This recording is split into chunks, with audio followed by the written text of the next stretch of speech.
Hello बच्चों, क्या हाल चाल। स्वागत है एक बार फिर से आप सभी का हमारे अपने चैनल सरोज एकेडमी में। आज का वीडियो भी बहुत ज्यादा इंपॉर्टेंट होने वाला है। इसका रीजन बता दूं, आज के वीडियो में हम बात करने वाले हैं समांतर श्रेणी के बहुत ज्यादा मोस्ट इंपॉर्टेंट क्वेश्चन के बारे में। यह क्वेश्चन भी पिछले कई वर्षों में लगातार पूछे जा रहे हैं और बहुत इंपॉर्टेंट क्वेश्चन है। और इस साल भी पूरी उम्मीद है कि साल 2026 में आपको एक क्वेश्चन देखने को मिल जाए। यह क्वेश्चन साल 2020 में आया था सेट ए बी सी में। बहुत ज्यादा इंपॉर्टेंट है और मेरा मानना है ये क्वेश्चन आपको बिल्कुल 2026 में देखने को मिल सकता है। आज हम इस क्वेश्चन को बहुत ज्यादा आसान भाषा में करने वाले हैं। सो प्लीज पूरा वीडियो ध्यान से देखिएगा, वीडियो का एक भी पॉइंट स्किप मत कीजिएगा। चलिए वीडियो शुरू करते हैं। ध्यान से देखिए, आपके सामने क्वेश्चन नंबर 14 उपलब्ध है। सबसे पहले होता है प्रॉपर रीडिंग। ध्यान से क्वेश्चन को पढ़िए, आपको पूरा सॉल्यूशन क्वेश्चन पढ़ते ही मिल जाएगा। ध्यान से देखिए, तीन समांतर श्रेणियों के इन पदों का योगफल कितना है बेटा? S1 S2 S3 है। याद रखिए, तीन अलग अलग समांतर श्रेणी है। प्रथम समांतर श्रेणी के इन पदों का योगफल S1 है, दूसरे का S2, तीसरे का S3। यदि प्रत्येक श्रेणी का प्रथम पद कितना है बेटा? एक। हर एक श्रेणी का एक का मान, प्रथम पद का मान कितना है? एक। और हर एक श्रेणी का समांतर अलग होंगे, 1 2 3, मतलब समांतर सबका अलग अलग है।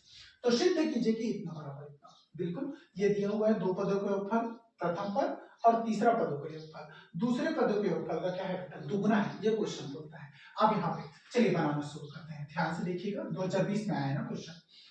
सबसे पहले लिख लीजिएगा दिया है, जो दिया है वो दिया है। क्या क्या दिया आपको? प्रथम पद दिया है हर एक श्रेणी का, तो यहाँ पे लिखिएगा दिया है प्रत्येक श्रेणी का प्रथम पद। प्रत्येक श्रेणी का प्रथम पद जो दिया है स्पष्ट रूप से लिखेगा ना। प्रथम पद ए बराबर कितना है, और तथा सर्वांतर यहाँ पे लिख लेता हूँ, बगल में लिख लेता हूँ तथा सर्वांतर, कॉमा लगा, सर्वांतर सर्वांतर डी बराबर कितना दिया बेटा? 1 2 3, ये दिया हुआ है, क्रमशः लिखा है। क्वेश्चन समझ में आता है ना। ध्यान से देखिए। चलिए अब क्या बोलते हैं? प्रथम तीन समांतर श्रेणियों के n पदों के योगफल कितना है? S1 है। तो यहाँ पे लिखिएगा तब प्रथम n पदों का योगफल, प्रथम n पदों का योगफल, n पदों का योगफल। प्रथम n पदों का योगफल कितना दिया हुआ है? S1 दिया है, बराबर कितना दिया बेटा? S1। तो यहाँ पे लिख लीजिएगा S1 बराबर, ध्यान से देखिए ना, प्रथम n पदों का योगफल S1 बराबर प्रथम n पदों का योगफल कितने दिया? S1 दिया आपको, तो S1 को मान लिख लो। ठीक है, यहाँ पे ध्यान से देखिएगा, S1 बराबर कितना लिखते हो आप? n/2 ब्रैकेट आप 2a plus n-1 into D, ऐसा कुछ लिखते थे क्या? बिल्कुल लिखते थे। ठीक है, मान के चलिए, मैं इसको चलो फार्मूला पहले लिख देते हैं, Sn मान लेते हैं ना ध्यान से। तो यहाँ पे Sn की जगह कितना आ जाएगा? S1 आ जाएगा। इधर n/2 है, n का मान कितना है आपका? ध्यान से देख लीजिए, तो n का मान आपको नहीं पता। 2a है, तो यहाँ पे लिख लीजिएगा 2 इंटू a का मान तो पता है ना, a का मान पता है 1 प्लस n का मान नहीं पता, n-1 इंटू d का मान प्रथम पद के लिए तो पता है 1 है, दूसरे के लिए 2 है, तीसरे के लिए 3। तो S1 का मान कितना आ गया पता है आपको?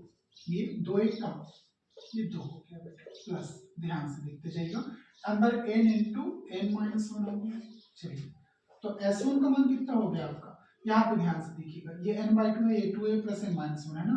अंदर मैं मल्टीप्लाई इसको नहीं करवा रहा हूँ, दो में एक गया, कितना बचा? 1 बचा, तो n+1 बचा होगा अंदर। तो यहाँ पे ये हो गया n+1 डिवाइडेड बाय 2। ये होगा कि नहीं होगा? बिल्कुल हो जाएगा। ये आपका निकल गया प्रथम n पदों के योगफल। अब मैं सेम दूसरे n पदों के योगफल निकाल लेता हूँ ना। तो यहाँ पे लिखिएगा प्रथम n पदों के योगफल हो गया। अब द्वितीय n पदों के योगफल, या फिर प्रथम श्रेणी लिख देना, इसके ये वर्ड इस्तेमाल करना तो ज्यादा बेहतर रहेगा ना।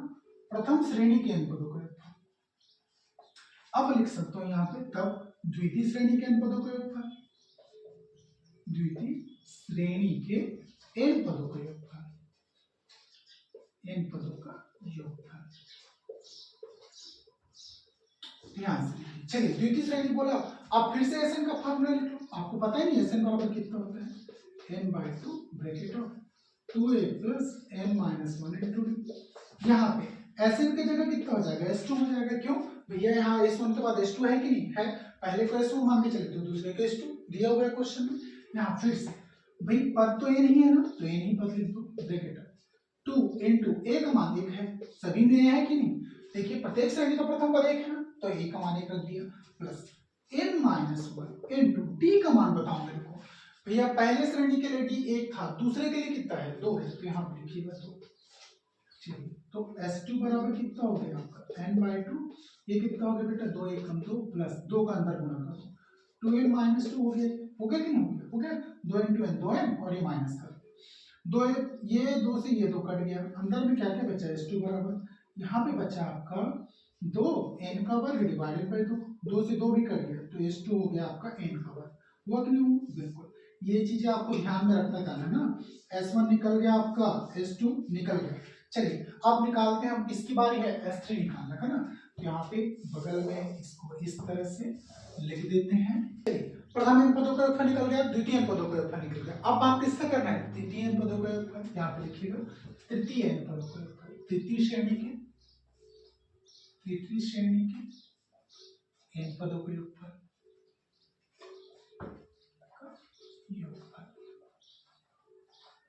फिर से आपको एसएन का फॉर्मूला पता है, फॉर्मूला एक बार लिख देना, नहीं तो नहीं लिखोगे तो भी चलेगा, कोई इशू नहीं है। n/2 bracket of 2a plus n - 1 × d, यह एक नहीं बेटा है, तो यहाँ पे एसएन की जगह यहाँ पे आ जाएगा S3 बराबर n/2। ओके, चलिए ब्रैकेट ऑफ 2 × a का मान तो 1 होगा सबके लिए, n - 1 × d का मान, इसके लिए 3 है, d का मान देखिए तीसरी श्रेणी के लिए कितना है 3 है, ध्यान से। तो S3 बराबर कितना हो जाएगा आपका, लिखते जाइए इसको, S3 बराबर n/2 ब्रैकेट ऑफ 2 1 का 2 प्लस ये अंदर गुणा करा, ये हो गया 3n माइनस का 3, हो गया कि नहीं हो गया, हो गया। तो S3 बराबर कितना हो गया पता है आपको, ये 2n में 1 गया, कितना बचा बेटा, यहाँ पे ध्यान से देखिएगा, और 3 में 2 गया, 1 बचा, मतलब -1 बचा होगा, 3n - 1 हो गया, तो कितना हो गया पता है, n अंदर में बचा 3n - 1 डिवाइडेड बाय 2। इसके आगे इसको सॉल्व मत करना ना, अभी रोक दिया। चलिए अब इसको मान लो आप, ये समीकरण 1 मान लेना, चाहो तो मान ले लेना, समीकरण 2 मान लेना, अब ये मान लो समीकरण नंबर 3। ठीक है, क्वेश्चन में कंडीशन आपको दिया हुआ है, श्रेणी में 2 पक्ष दिए हैं, ठीक है, क्वेश्चन में आपको 2 पक्ष दिए, दायां पक्ष बायां पक्ष। मैं लेके चलता हूँ आपका बायां पक्ष, मेरे को दायां पक्ष लाना है, यहाँ पे लिखिए चूंकि S1 + S3 बराबर, S1 का मान कितना है बेटा, S1 देखिए, S1 + S3 है ना, बिल्कुल, S1 का मान देखिए कितना है, n + 1 डिवाइडेड बाय कितना है बेटा 2 प्लस S3 कितना है, S3 देख लीजिए यहाँ पे n 3n - 1 डिवाइडेड बाय कितना होगा बेटा 2। दोनों में क्या है बेटा, बेस कॉमन है, तो एक बार लिख दीजिए बेस पे लिख दो, ऊपर को गुणा कर दीजिए n × n, n का वर्ग प्लस n हो गया, प्लस इधर n का गुणा, ये 3n का वर्ग माइनस n हो गया बेटा, हुआ कि नहीं, प्लस n से माइनस n भी गया, कितना बचा यहाँ पे, तो यहाँ पे देखिएगा 3n का वर्ग में 1 n जुड़ गया, तो ये जो 4n का वर्ग डिवाइडेड बाय कितना हो गया, 2 2 ने कितना हो गया 4, तो ये हो गया बेटा 2n का वर्ग। ध्यान से देखिए यहाँ पे 2n का वर्ग लिखा है, S2 का मान कितना है, n का वर्ग है, तो मैं n के वर्ग की जगह S2 नहीं लिख सकता, बिल्कुल लिख सकता हूँ, यहाँ पे कितना हो गया पता है 2, ये हो गया S2। ठीक, यही आपका क्या है बेटा, हम लोग लेके चले थे बायां पक्ष, हमने क्या ले लिया दायां पक्ष का, ये हो गया आपका सिद्ध हुआ। ये आपका आंसर है। चलिए बहुत ज्यादा आसान क्वेश्चन में था, अब पूरा का पूरा मैं थोड़ा सा साइड हो जाता हूँ, स्क्रीनशॉट ले लेते, नोट डाउन करो, वीडियो में और आगे बढ़ते हैं। सो बच्चों कैसा लगा आपको वीडियो, अगर ये वीडियो आपको अच्छा लगा हो, इन्फॉर्मेटिव लगा हो, तो प्लीज चैनल को लाइक एंड सब्सक्राइब कर लीजिएगा।